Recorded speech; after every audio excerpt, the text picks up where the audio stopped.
Let's talk cults. Are you in one? The Oxford Dictionary defines the word cult as the following: a system of religious veneration and devotion directed towards a particular figure or object. Number 2, a person or thing that is popular or fashionable among a particular group or section of society. With all of that in mind, I would like to please put forward that the fact that the low tox, anti-free birthing, new age spirituality is all in fact a cult.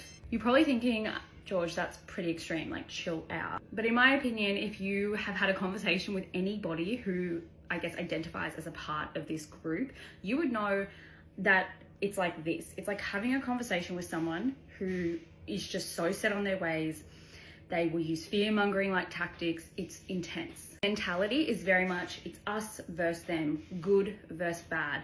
Very much black and white thinking, and a lot of doubt and paranoid behavior. I love learning about cults. I consider myself someone who is in a cult of learning about cults, and I love Stephen Hassan, who was in fact in a cult in his younger years and is now considered an expert in the field. Just want to say that I have no formal qualifications. I'm just someone who loves learning and loves this particular subject. Even actually helped develop the BITE method, which is what groups or organizations use to indoctrinate members into their group. So the BITE method actually stands for behavior, information, thought, and emotion. And it's all those things that a group will try and use to manipulate you into thinking in the way they think. It doesn't happen straight out the gate. It is a slow and steady process, but it definitely happens. I will be reading this because I'm not going to remember it off by heart, but behavior pretty much stands for how groups control their action of their members through rules, rewards, and punishment. Information, how groups control the flow of information through censorship and propaganda. Thought, how groups use psychological techniques to shape beliefs and attitudes. 4, emotion, how groups manipulate emotions through fears and phobias, and this is a huge one. Some find themselves in this kind of group because usually it starts off quite innocent. The next minute, they're not going to the doctor if they're sick. I have found, just from my observations, that it's when people are at their most vulnerable. They're pregnant, they've just become a new parent, maybe they've gone through a huge tragedy, they've moved to a new town. And I will be honest, I do find that these groups or people in these groups prey on the emotional vulnerability of anyone like this. If you are pregnant, you are like the optimal prime target. Most people in these groups will literally tell you they went down the rabbit hole, they woke up, they had this huge awakening and they realized that everything in their life was a lie.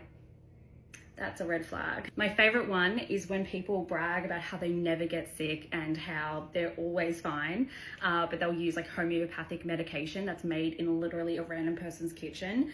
And then when they are sick and they do need modern medicine, they're desperate and they turn to it because that is actually all that will work. I also find there seems to be very little trust with anyone outside of the communities. For example, if you are a doctor who works at a general hospital, they won't listen to you. But if you are a homeopath on Instagram, it's like, oh my gosh, your word is Bible. It's white. As a new parent, they will always prey on your anxiety. Don't you want what's best for your child? Have you not read the figures? Have you done your research? Do you really know what's in those? That is manipulation. That is using any parent's fear or phobia, making you feel like you are putting your child at risk by doing what's recommended by people with literal qualifications to speak about it. If you do bring up any journal articles that debunk what they're saying, then they'll be like, oh, well, do you really trust the government? Do you really want to listen to the government? Like, you will be going around in circles. Like, there is just no point. But I believe that the people that believe in this stuff, I don't think they're stupid at all. If you believe that there are frequencies and vibes, I don't think you're stupid at all. I think that it's comforting. It's comforting to believe in this stuff. I find comfort in facts and statistics. That's just me. Some people feel like faith and those things is what helps them get through the day-to-day life and gives them that deeper meaning and purpose in life. And I don't think there's anything wrong with that. The fact of these communities are they prey on people wanting a sense of community. For me, for example, I have a great family, great friends. I'm not looking for that source of friendship or community. I don't feel lost in life. I have a purpose. But if you don't feel like that, these communities are going to be welcoming you with open arms. And that's how people most find themselves in these groups. Now, the point of this video is because I'm seeing so many people talking about low tox lately and all of those things, and being a woke mama, but there is no credible sources of information at all provided by these people. And it really alarms me, even calling themselves like a woke mama. Like, I consider myself very politically correct, very forward with my thinking, say I'm extremely progressive.